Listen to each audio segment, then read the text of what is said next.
Labą dieną ir aš pristatysiu Šarūnas Grigaliūnas, atstovauju šiandienai skaitminį legioną, mes taip save įvardiname. Truputėlį pareplikuosiu prieš tai, nepareplikuosiu, bet papildysiu prieš tai pasisakymus, iš tikrųjų labai turbūt vietoje aš atsiradau, vis keitė tą poziciją, mane pirmin atgal ir iš tikrųjų labai vietoje dabar pataikiau, pasakysiu.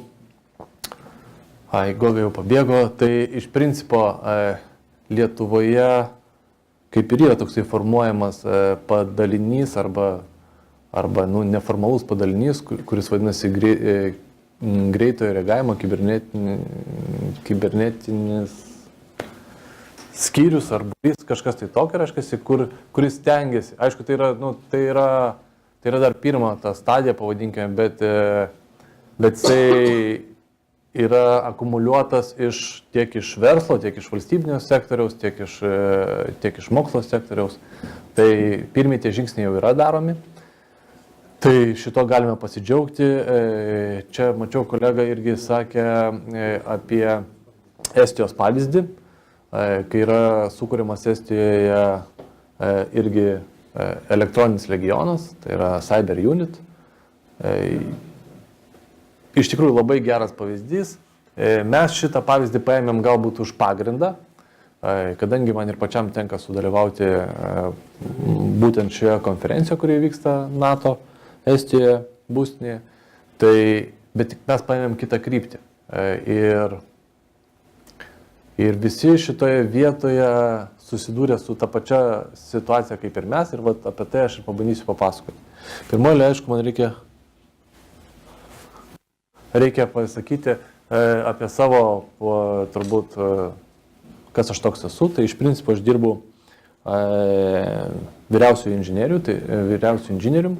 Tai reiškia, mano pagrindas arba tai, kas aš iš principo esu IT specialistas, IT auditorius, sertifikuotas vieninteliam tokiam Ispanijos saugumo universitete. Šiandien dienai aš dirbu prie vieno tokio didelio projekto, kas irgi, norėjau pasakyti, kad jisai akumuliuoja irgi tiek ir privatų, ir viešai sektorių. Tai yra projektas skirtas mokyti pareigūnams, taip. Ir viena dalis, tai yra, kurioje aš dirbu KTU universitete, reiškia, viena iš tų dalių yra elektroniniai pėdsakai. Tai KTU ta dalis yra elektroninių pėdsakų ir aš supratau, kad iš tikrųjų ypatingai sunku komunikuoti tarp visų trijų institucijų, tarp viešojo sektoriaus, tarp valstybinio sektoriaus. Tai ir įsteigėme skaitminį legioną. Ja. Skaitminis legionas, tai jo pats principas yra, kad tai yra savanoriai asmenys. Tai yra asmenys, kurie norėtų arba galėtų padėti arba prisidėti valstybei. Kada vyksta kažkoks tai incidentas, arba mes tai vadinam kibernetinę ataką, taip, tarkime, galbūt tai dar būtų per anksti taip įvardinti. Ir tas mano inžinierinis išsilavinimas leido pamastyti apie Y kartą. Y karta tai yra jaunimas, kuris auga, kuris yra daug arčiau, nei mes įsivaizduojame prie elektroninės erdvės, kuris tenai turbūt praleidžia daugiau procentų negu realybėje. Ir aš supratau, kad reikia pradėti nuo to žemiausio lygio, tai yra nuo to jaunimo, kad jisai augtų ir augtų visą laiką suvokdamas apie elektroninės grėsmės, kad jos yra lygiagrečiai mūsų realybei, kad mes nuo to niekur nedingsime ir galbūt jie galėtų prisidėti. Papasakosiu, kadangi vėlgi ten reikėjo ruoštis lyg ir angliškas skaidrės, tai papasakosiu gal prie kokio nors gražesnio paveiksliuko, kaip mes įsivaizduojame, kaip tai veikia. Mes įsivaizduojame tai, kad yra mūsų jaunimo organizacija, yra mūsų paauglių organizacija, kurie domisi sritimi arba IT sritimi ir pradėti jos akumuliuoti. Taip? Tai akumuliavimas pas mus vyko galbūt aš taip padarysiu įdomiau. Akumuliavimas vyko tokiu principu, kad mes pradėjome nuo žemiausio lygio, tai yra nuo gimnazijos. Na, aš iš tikrųjų norėjau dar žemiau eiti, tai yra eiti į mokyklą, bet kol kas niekaip nesusibendrauju su mokykla. Jo, bet mes pradėjome nuo gimnazijos. Ir gimnazija šiandien dienai, Ozo gimnazija, jau turi tokį skaitmeninio legiono modulį, tai yra mokymosi modulį, kuris mokina kibernetinių grėsmių identifikavimą. Tai reiškia, iš pradžių mums reikia suvokti, kad jos yra ir jas pabandyti atpažinti. Taip?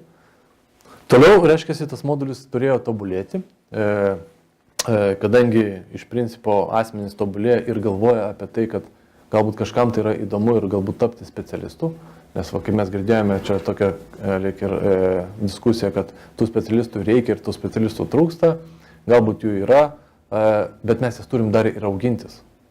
Nepamirškime svarbiausio dalyko, kad jie turi augti. Jeigu mes pamiršime tą kartą, kuri auga dabar, jinai atsiliks ir specialistai pasidarys žirklės.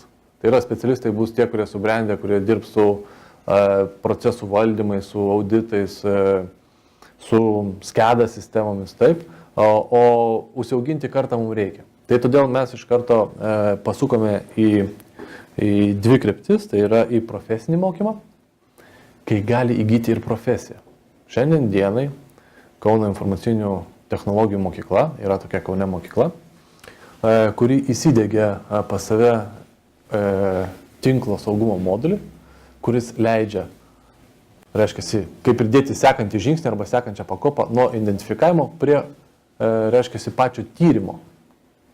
Tai kadangi tai yra tinklo srities modulis mokykloje, tai atsiranda paraleliai jiems mokymosi modulis, kuris leidžia jiems ir tirti, analizuoti. Angliškai mes žinom tokius žodžius kaip analyst arba penetration testing, tai yra kada yra identifikuojamas tam tikros grėsmės jau priemonių arba technologijų prasme.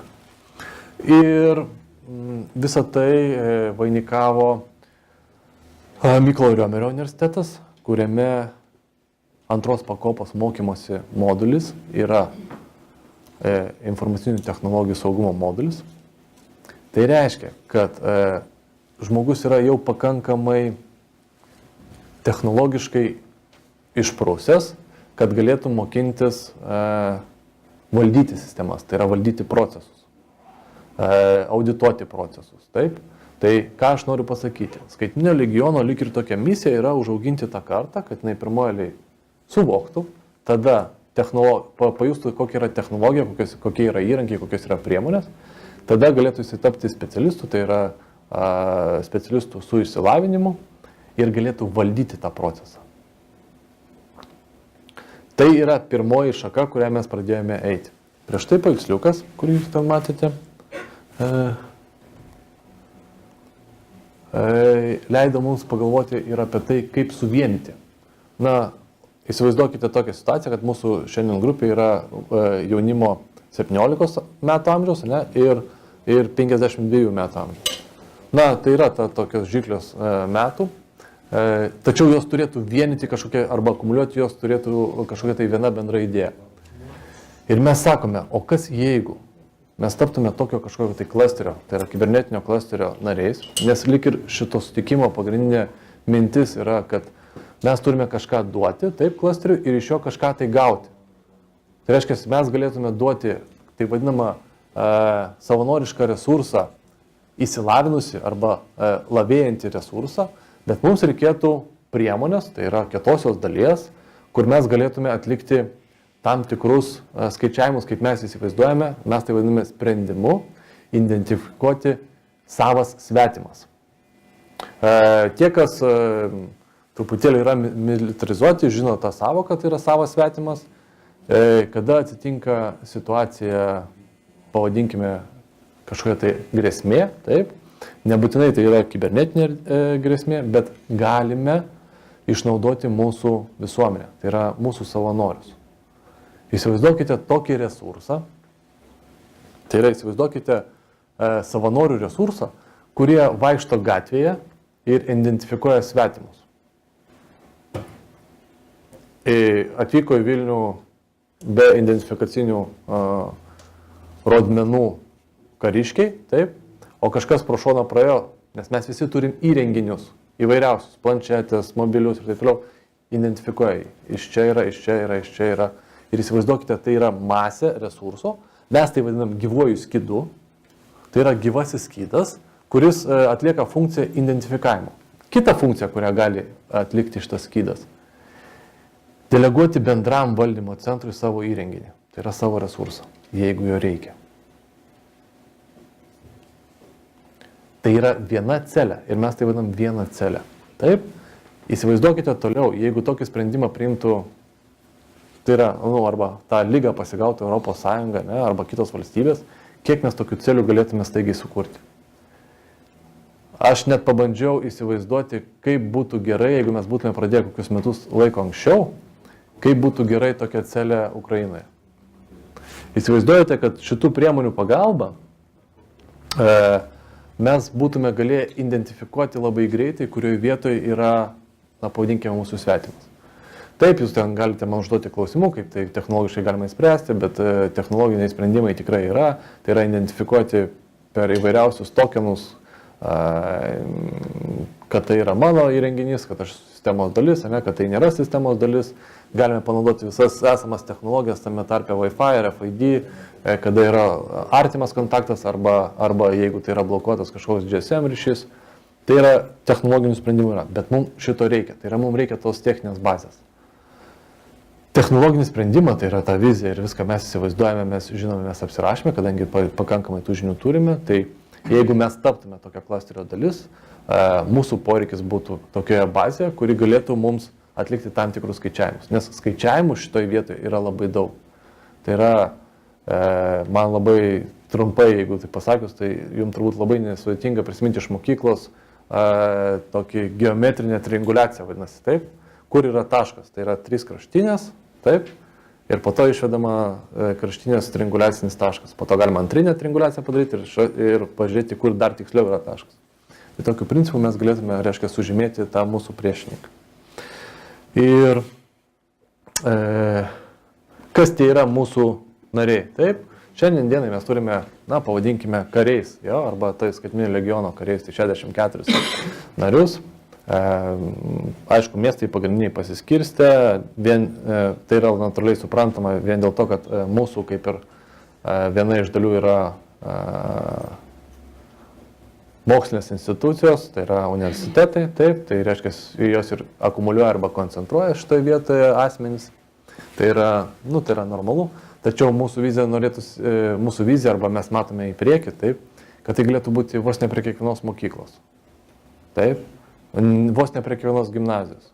Kiekvienoje gimnazijoje yra jaunimo, kuris, jūs neįsivaizduojat, kaip pas juos dega akis, kaip jam sakai, kad, gal dabar pabandom išmokti įsilaužti, Jam dega tos akis, jam iš tikrųjų jam įdomu, jie girdė apie šitos mistinius hakerius, taip, netikėkite, visais mitais hakerių nėra. Dabar turėtų visi nusijuokti, nes čia buvo pokštas. Įsivaizduokite tai, kad jie dega tom, ir mes, kai atliekam, aš pats, kadangi pats rašęs tos laboratorinius darbus, mes kai atliekam tos laboratorinius darbus, tai yra virtualizuotos sistemos, jas bandome atakuoti, jas bandome identifikuoti, taip, bandome suprasti grėsmę tame tarpe ir socialinio tinklo grėsmę. Taip, tai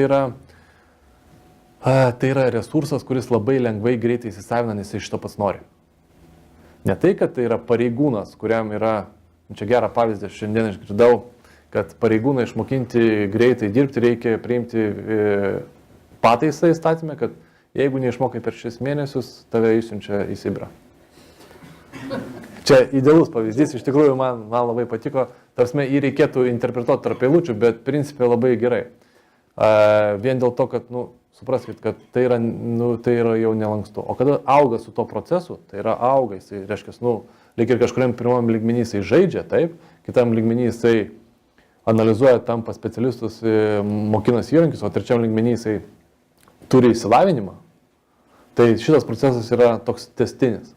Ir ką mes turime? Mes turime užaugintą arba specialistą, jeigu jisai pasirinko profesinę kryptį, taip, arba, pavadinkime, tą vyresnį specialistą, kuris jau geba valdyti, analizuoti procesus, tai yra su mokslinio laipsnio specialistu.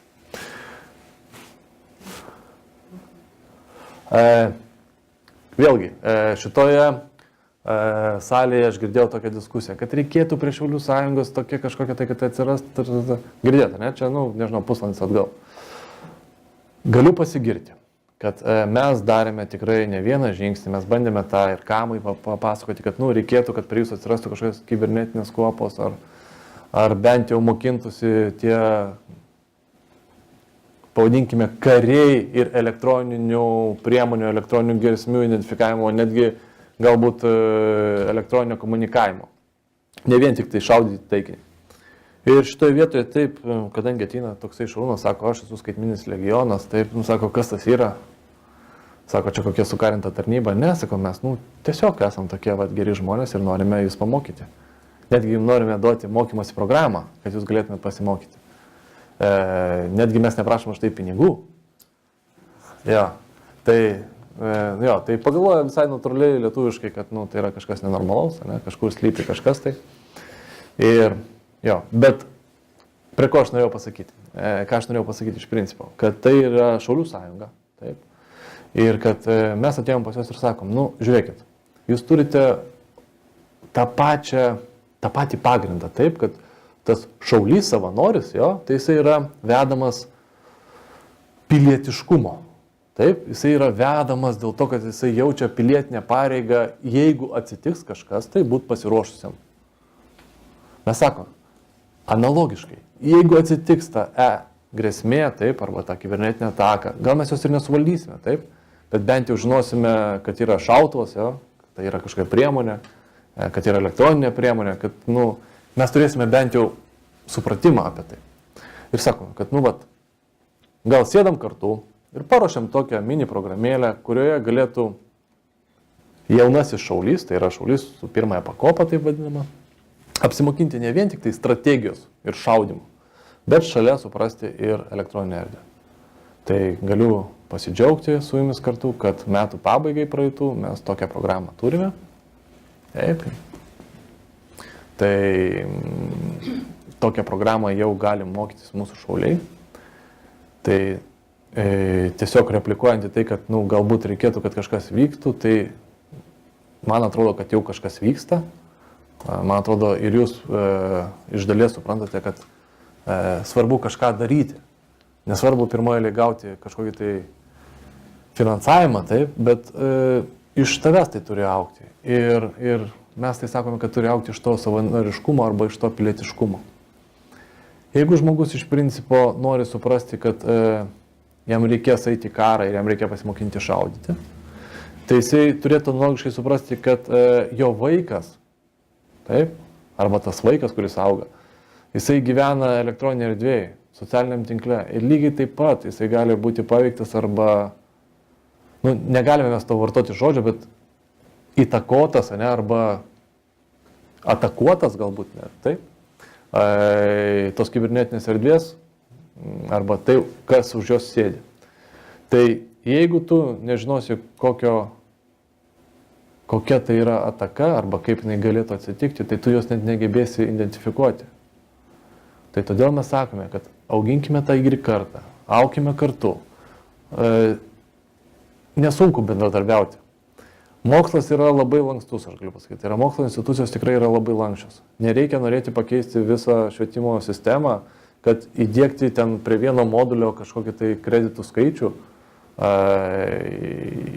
kad tai galėtų jie perteikti savo mokiniams. Tai apie ką mes kalbėjome, tai ko mes tiksliau čia norėtume arba ką mes matytume, ką mes norėtume gauti, nes šiek tiek mes galime duoti taip, ko mes norėtume gauti. Mes norėtume gauti būtent tą sprendimą, apie kurį mes įsivaizduojame. Tai yra savas svetimas identifikavimo sistema, pagal taip, kaip mes įsivaizduojame, taip, kaip įsivaizduojame tai matuoti arba kaip tai identifikuoti. Mes neturime tokių resursų, nei piniginių, nei kietosios dalies, taip to hardvaro pagal slengą kalbant, kad mes galėtume tai sau leisti. Tai šito mes tikėtumės, jeigu taptume tokio nariai. Mes turim maždaug pamodeliavę, kaip tai turėtų atrodyti vizualiai. Tai yra, kada būtų sužymėti tie vadinami savas svetimas vienetai, unitai, taip. Tai nereikia įsivaizduoti, kad tas yra taip toli, kaip mes įsivaizduojame, kad tai yra vis tik tai šalia mūsų realybėje. Taip mes įvertiname ir šitą dalyką, nes dažniausiai užduoda šitą klausimą, tai aš užbėgdamas už akių atsakau, įvertiname tą dalyką, kad ir bus taip vadinamų netikrų arba taip vadinamų feikų, taip, kai reiškia, kažkas tai žais. Bet net ir tas žaidimas, taip, pagal tam tikrą reitingavimo skalę, pagal pasitikėjimo skalę, kadangi, kaip tik Vilma Mytos atstovė labai gerai pasakė, kad būtų tokia galimybė pamatuoti tą pasitikėjimą, taip, su saldainiais, tą pavyzdį, pamenat? Tai mes turime tokią metodiką pasirašę, vadiname ją 10 būdų pasitikėti. Reiškia, labai nesudėtingai galima išmatuoti pasitikėjimo lygį tarp taško A ir taško B. Kad nekalbėčiau labai mistiškai, tai galiu pasakyti, kad, tarkime, mes tai darėme su serveriais, tai yra su tarnybinėms stotimis, bet kadangi tai buvo jaunimas, tai yra gimnazija, mes nusprendėme, kad tokį pasitikėjimą galima pamatuoti ne vien tik tai IT srityje. Tai matavome pasitikėjimą tarp vaiko, tai yra sūnaus arba dukros, ir tėvo, tai yra mamos arba tėvo. Reiškia, metodas iš principo jisai veikia visiškai lankščiai, matuoti mes galime tiek erdvę, tiek realybę. Tai, ką noriu pasakyti, tas pasitikėjimo, reiškia, algoritmas, jisai manome, kad veikia, todėl atmetant tos vadinamus feikus arba tos netikrus pažymėjimus mes irgi galėsime eliminuoti. Visada klausimas, kodėl aš taip turėčiau daryti arba kodėl aš turėčiau prie to prisijungti. Aš visada atsakau labai paprastai ir vienu sakiniu. Jeigu tu jautiesi pilietiškas ir jeigu tu jauti, kad gali būti grėsmė tavo artimam panaudojant elektroninę erdvę, tu turėtum būti šito legiono dalis. Ką mes duodame? Mes duodame patirtį, mes duodame mokymus, visiškai nemokamai. Tai yra surenkant tam tikrą dieną, tam tikrą vakarą grupę, kuri gauna tokius apmokymus. Aišku, tai išskiriant Šaulių sąjungą, nes Šaulių sąjunga yra, kada susirenka, reiškia, grupė, tai yra kuopa, tai vadinama jaunimo. Mes duodame laipsnį. Dabar galėtumėte irgi nusijokti, tai daryti negalime, bet mes duodame vien dėl to, kad jaunimas turi žaisti. Mes suvokėme tą ir žaidimo principą, kad be įsitraukimo į tą vadinamą... Ar pamenat jaunystėje, kaip būdavo faina pabėgioti su kokiu nors lanku arba su pistoletu pašaudyti vien dėl to, kad tu toksai pakariausi kažkom, tai yra žaisti, tai yra simuliuoti tą procesą. Tai mes iš principo tą gamifikaciją perkeliame į laipsnio gavimą. Tu turi praeiti tam tikrą kriterijų, tai yra pasitikrinti save, taip, kad tu moki atlikti tą procesą, moki atlikti su tokia priemonė, gauti laipsnį, tai yra kelti savo kvalifikaciją, vien dėl to, kad pas tave būtų tikslas tobulėti. Jeigu tai būtų mokymasis dėl mokymo, tai yra, vėlgi, kadangi mes tą procesą einame jau 2 metus, tai kol nebuvo laipsnių, tai yra, apsimokė, ir kas. Nėra toliau žingsnio man. Sekantis koks mano žingsnis. Tai sekantis žingsnis, sekantis laipsnis. Mokytis stipriau, daugiau, giliau. Tai yra, turi būti procesas tęstinis. O kada prisijungia universitetai, tai žmonės automatiškai mato naudą, jauni žmonės mato naudą, vien dėl to, kad jisai tas žinias, tame konkrečiam modelį jau principe žino ir gali drąsiai eiti rinktis tą specializaciją arba specialybę, jeigu tai yra kryptinis mokymasis arba profesinis mokymasis, taip, ir gali būti jame pranašesnis jau atėjęs.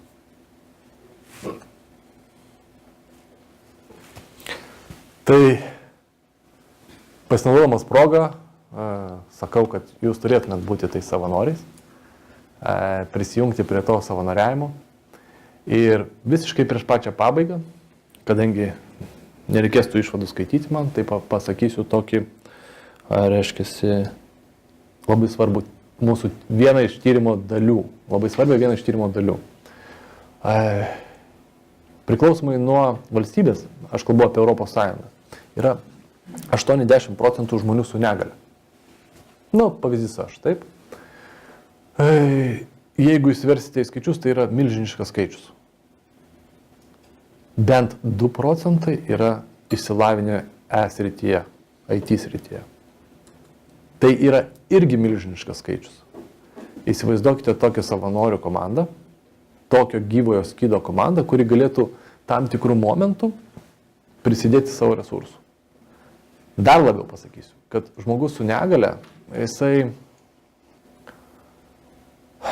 jaučiasi nenaudingas galbūt taip visuomeniai, nes jisai negali ten bulvių kasti, taip, negali kažkur tai į barą nueiti, pabaliavot, pasiausti, jo. Bet šitoje vietoje atsiranda toksai momentas, kada tu gali prisidėti prie valstybės. Tu su savo augimu, su savo žiniomis, su savo laiku, indėliu į tą tobulėjimą, į skaitmeninio legiono vienetą, tu gali tapti labai naudingas valstybei. Ir galiu pasakyti, kad tai veža. Taip, pirma, turi laiko, antra, tampa naudingas, trečia, tai yra didžiulė socializacija. Tai yra kita kryptis socializavimas. Per vieną bendrą priemonę, reiškia, per tą norą būti savanoriu arba norą būti, pavadinkime, kariškių, kareivių, skaitmeninio legiono kariu, tu gali ir socializuotis. Tai yra irgi galbūt tolimesnis žingsnis, arba ta tolimesnė vizija, kaip mes norėtume spręsti ir šitą problemą. O resursas yra milžiniškas. Vien tik tai procentai pasako už save. Tai šiandien tiek. Galite manęs paklausti. Taip.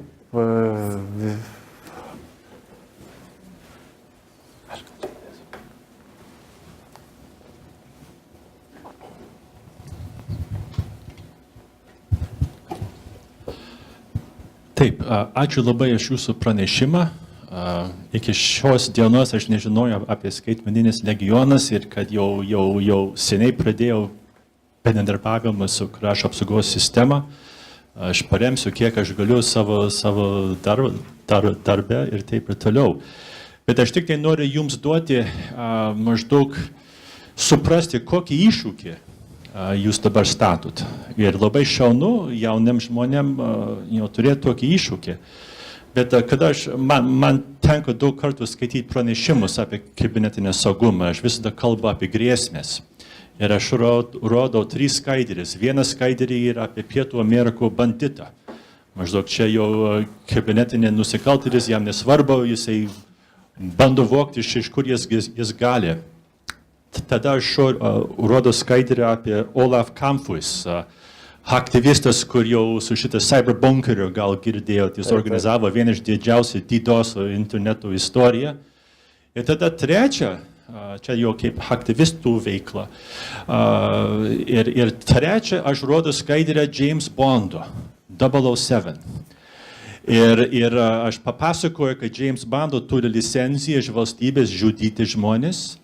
Jis turi su visa techninė pagalba, visokius pagalbos ir jeigu jis gauna užduotį, nesvarbu, kiek pinigų reikia, kiek technikos, jisai vykdys savo užduotį.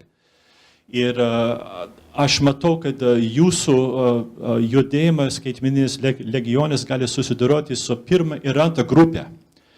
Bet jeigu atsižvelgtumėte į Stuxnetu, aš labai patarčiau. Viena ataskaita studija maždaug bandė atsakyti į klausimą, kiek kainavo Stuxnetu paruošti tą kibernetinį ginklą. $10 milijonų maždaug. Aš net nebijau tokie skaičiai. Ja, didžiulį skaičių plus žvalgybinė resursais ir net ir reikėjo nupirkti įrangą, duplikuoti tą fabriką, kur buvo tas taikinys. Tai čia yra daug pigiau negu bombonešio. Tai aš tik tai noriu jums duoti jau supratimą, kiek jūs galit ir jums reikia, ką jūs galit suformuoti tokį brandulį valstybė, kadangi reikia tą finansavimą, kad galėtume susiduroti su tą trečią, tą James Bondo, tą kibernetinį James Bondo, kur jau neturi sąžinės, jis turi neriboto finansavimo ir pagalbos vykdyti savo užduotį, atakuoti. Tai tik tiek norėjau jums. Ačiū. Jo, tai aš pabandysiu truputėlį ir atsakyti. Taip, aš visiškai sutinku, kad mes sprendžiam tas dvi pirmas problemas. Aš tai ir paminėjau, kad kadangi pas mus tokio resurso nėra, bet yra tam tikri paskaičiavimai, kaip mes galėtume toliau vystytis, taip. Vien dėl to galbūt mes esame šičia ir sakome, kad norėtume būti tokio klasterio dalimi, bet aš pasakysiu kur kas svarbesnį dalyką. Valstybei vis tiek reikės resurso. Tebūnė mes turime jau kažkokį resursą dabar, taip, jisai sensta, jisai, na, supraskite, kad jisai, tokia stagnacijos būsenai, taip, reikia to šviežienos. Ir mes sakome, kad mes auginsime šitą kartą, taip, galbūt iš tų 68 žmonių gal bus 1-2 specialistai, bet jie bus. Ir jie bus visiškai nemokamai valstybei, dėl to, kad jisai pats to nori. Tai yra iš apačios į viršų. Jisai pats nori tobulėti, jisai pats nori žaisti, taip, jisai pats nori suvokti tą grėsmę, jis pats nori mokytis. O kada jisai dais iki tam tikro lygio, kada jisai pasirinks, ar jisai nori būti specialistu, čia bus jau kitas klausimas. Bet mes iš principo ką darom? Mes auginam valstybį resursą. Klausimukas, jūs keletą kartų minėjote sistemą savo svetimas ir galbūt galite paminėti, koks yra šitos sistemos objektas pagal jūsų, tai ką jūs tikrinsite, prasme, gal kokie case study, turbūt ne kariškius, o... Jo, tai trumpai, kad nereikėtų įsiplėsti, iškart pasakysiu, kad yra de facto visi svetimi, o, reiškia, dirbantis arba, reiškia, to cloudo dalis, arba to skaitinio legiono dalis jau yra savi. Kada tu identifikuoji savus, visi kiti yra svetimi. Ir atmetimo principų, taip. Žmonės ar... Jo, tai galėtų būti, aš už tai ir paminėjau dar pavyzdį, Ukrainos pavyzdį, kaip galėjo, jeigu mums būtų ta mintis kažkada šovė dar kokius metus atgal, taip, kaip galima buvo tokią sistemą greitai sukurti, panaudojant tenai. Na, įsivaizduokite tos kariškius, kurie yra be identifikavimo, taip, o šalia asmenys, jų daug. Jisai tik tai identifikuoja ant žemėlapio, kad yra svetimas. Manipuliuojant tokią informaciją, tu gali jau pamatyti kaupimąsi tam tikrų grėsmių, pervedant iš elektroninės į realią. Čia dar. Na, iš tikrųjų, man tai labai patiko paskutinė jūsų skaidrė, nes aš kaip tik tai kuruoju tokį projektą eSkills, kuris vyksta jau gal 6 metus visoje Europos Sąjungoje, 28 šalyse. Ir kaip žinia, mes turim didelį tą vadinamą gapą skaitmeninių įgūdžių ir specialistų, bet kaip žinia, tik 1/3 tų specialistų dirba IT pramonėje, 2/3 dirba visuose kituose sektoriuose vartotojo pusėje.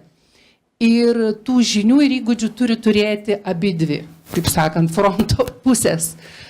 Tai žinia, kad reikia pradėti turbūt labai anksti mokykloje. Ir maždaug apie 5 klasę vyksta kažkokie tai pasirinkimai vaikų galvoj, formavimasis šitų dalykų. Ir žinia, kad mūsų tos mokyklinės programos yra siaubingai pasenusios. Ten galbūt yra vienas kitas elementas, reiškia, susijęs su kaip saugiai jaustis internete ar ne, bet iš tiesų Infobaltas tai veda tokį dialogą su švietimo ministerija ir daug yra susijusių, kaip sakyti, struktūrų ir mokslo įstaigų, tai kad mes turime keisti tą mokyklinį dėstymą ir daugelį šalių yra labai gerų pavyzdžių. Tai pirmas momentas, tai jeigu jūs imtumėtės, reiškia, iš savo pusės kažkokį tai tokį modulį paruošti vaikam, kurie susiję su tam tikrais ne tik tai elgesiu saugumo internete, bet galbūt ir papildomomis kažkokiamis kompetencijomis ir loginiais uždaviniais. Jau labiau nepamiršim, kad mes turim tokį savo konkursą Bebras, kuris yra labai jau išplitęs į visą pasaulį, tai ten galima įtraukti žodžių. Bet užbaigiant tą klausimą, tai reiškia, jeigu jūs tai galėtumėt paruošti, mes tikrai pasirūpintumėm, kad tai atsirastų mokykliniam formaliam ugdyme. O baigiant, reiškia, dėl žmonių su negale, tai į Atėnų konferenciją praėjusiais metais mes kaip Infobaltas, kaip sakyt, nuvežėm vieną iš savo įmonių Etalink vadovą, kuris yra visiškai aklas, bet tai yra įmonė, kuri teikia programavimo sprendimų paslaugas. Ir kai jis papasakojo visą prieš 800 žmonių auditoriją, kai jis papasakojo visą savo istoriją, kad aš nenoriu sėdėti namie su ištiesta ranka ir laukti, kad mane išlaikytų valstybė. Aš oriai sakau savo valdžiai ir valstybei, kad aš uždirbu pajamą savo ir aš uždirbu ir mano komandai, ir aš sukuriu darbo vietas ir duodu darbą kitiem. Ir man atrodo, kad tai yra tas sprendimas ir aš iš savo pusės norėčiau pridurti, kad tokiu būdu, jeigu valstybės politika būtų orientuota į tai, kad reiškia skatinti šitos dalykus, nemokėti kažkokias kompensacijas, bet skatinti tokių dalykų vystymą, tai manau, kad mes tikrai turėtumėm žymiai didesnį armiją tų žmonių ir specialistų mūsų informaciniai visuomeniai. Tai aš kadangi vis tiek turiu kažkaip tai atsakyti, tai galiu pasakyti svarbu vieną dalyką. Kad mes iš tikrųjų suvokėme iš pat pradžių, kad reikia auginti dar nuo mažesnio amžiaus IT specialistą. Ir teisingai labai buvo paminėta, kad 5 metai yra ta riba, kada yra formuojasi tavo vizija. Jūs turbūt patys matėte ne vieną video klipą YouTube'ai, kaip mažas vaikas knygą zoomina. Tai yra vaikas, kuriam metų yra iki 2, jisai jau suvokia, kaip veikia technologija. Taip.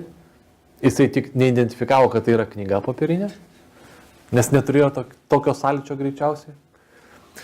Tai aš noriu pasakyti, kad tą bazę, kad jisai suvoktų grėsmę, reikėtų dėti kažkada tai šitam amžiui, tai yra amžius apie 5 metus. Aišku, tai vėlgi, pasakant apie švietimo ministeriją ir apie visą tą mechanizmą, tai jūs turbūt irgi Lietuvoje gyvenate ir žinote, kad jeigu nori kažką pabandyti pakeisti, tai yra arti netiesos ir arti utopijos, bet pasakysiu iš savo asmeninės patirties, kad nereikia keisti iš esmės. Reikia mes pasirinkom tokį modelį, kad prie esamo produkto, tai kad teikia, pavyzdžiui, gimnazija, taip, nes turi kokį nors informatikos, pavyzdžiui, modulį, taip, galėtų atsirasti, nes švietimo ministerija iki 10% neprieštarauja modulio korekcijai, tam tikros temos, kurios gilintų vieną sritį. Ir tai yra nelabai sudėtinga padaryti. Tai galbūt tiek ir. Marius Krupoviesas, ACC Distribution, taip, iš verslo klausimus. Ir klausimas sekantis, ar yra noro, minčių, poreikio kažkaip bendradarbiauti su verslu? Ta prasme, ar jum yra poreikis, kad gal jum galėtų padėti verslas? Ir čia gal klastingai klausiu, bet iš esmės net ir nekritinės infrastruktūros kompanijos, jeigu jos didesnės yra, jos irgi turi poreikį tam kibernetiniam saugumui. Aišku, už tam tikrus pinigus ir dauguma jų, kaip ir mūsų kompanija, jie gali tuo savo pasirūpinti, nes jie gali savo tai leisti. Bet iš esmės, jeigu yra kažkokių teisingų žmonių kompanija, kur kažkokiais simbiotiniais ryšys, tai gal tai yra įmanomas kažkoks tai bendarbiavimas ir tai būtų abipusiai didesnė nauda, negu kad, žinai, mes kažkur tai išleidžiam daug pinigų, gal net užsienio specialistus samdydami ir panašiai. Dirbdami su čia, kurie yra iš tikrųjų jau nemažai, kaip čia dantis atkandę ant to reikalo. Tai ar jums yra kažkoks tai, ar jūs turite kažkokį poreikį iš verslo? Jūs minėjote, jums reikia geležies, reikės gal, dabar aš nežinau, jūs kažką tai vis tiek naudojate. Ir ar yra tokių minčių, ar jūs tame tiesiog įvedžiat kažkokią klastą, ar nėra noros prie verslo liestis, nes aš galiu matyti tą reikalą, aišku? Ja, tai pradėsiu nuo pabaigos.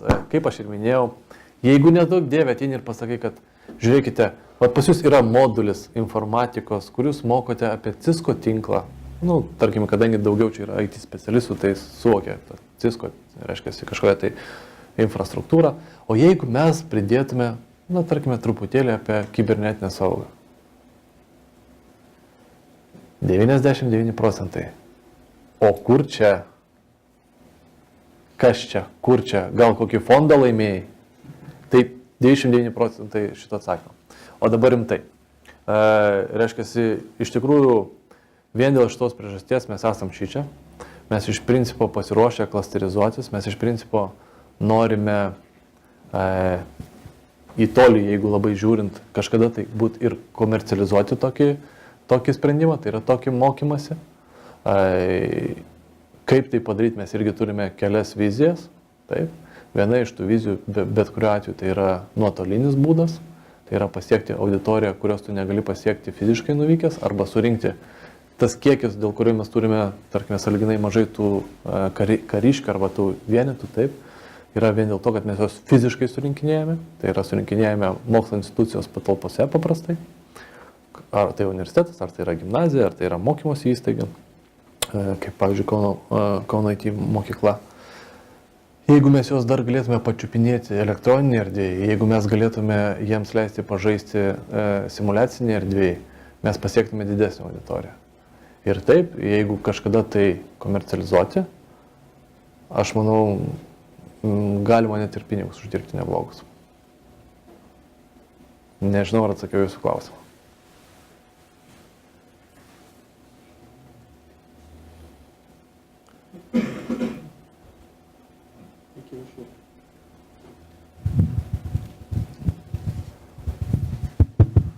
Veikia, atrodo veikia. Šarūnai, bravo. Klausimas tik tai toksai, ko tau dabar labiausiai reikia šitam projektui? Jo. Ir, iš dalies atsakei, bet kas yra pirmieji prioritetai? Jo, tai reiškia, be to, kad aš pasakiau, kad mums iš principo reikia geležio, geležio aš labai atsiprašau, kad naudoju tą žargoną, reiškia kietosios dalies, nes mes turime viziją, kaip turėtų veikti tam tikros aplikacijos, tai yra daryti tam tikrus skaičiavimus, tai yra perkelti tą skaitmeninį legioną nuo besimokančio iki duodančio praktinę naudą. Ir sekantis, tai yra ko man reikėtų, tai yra sekantis prioritetas, leisti man tai padaryti, ką aš dabar padarau kitose institucijose, kad paaiškinti jiems, kad jie gali būti šito dalis. Nereikia keisti iš principo mūsų sistemos. Mes po truputėlį atlaužkime. O mes atiduosime jums resursą. Bent kokių 24. Ar atsakiau jūsų klausimą? Jo, mes taip esame paskaičiavę, jeigu, ta prasme, dėl techninės užduoties. Tai apie 24, kurie veiktų hipervizoriaus principų, tai yra valdytų tam tikrą savo, pavadinkime, klientą, tai yra storage principų. Ačiū labai, Šarūnai. Tai ką? Tai susimatysim vėliau tada.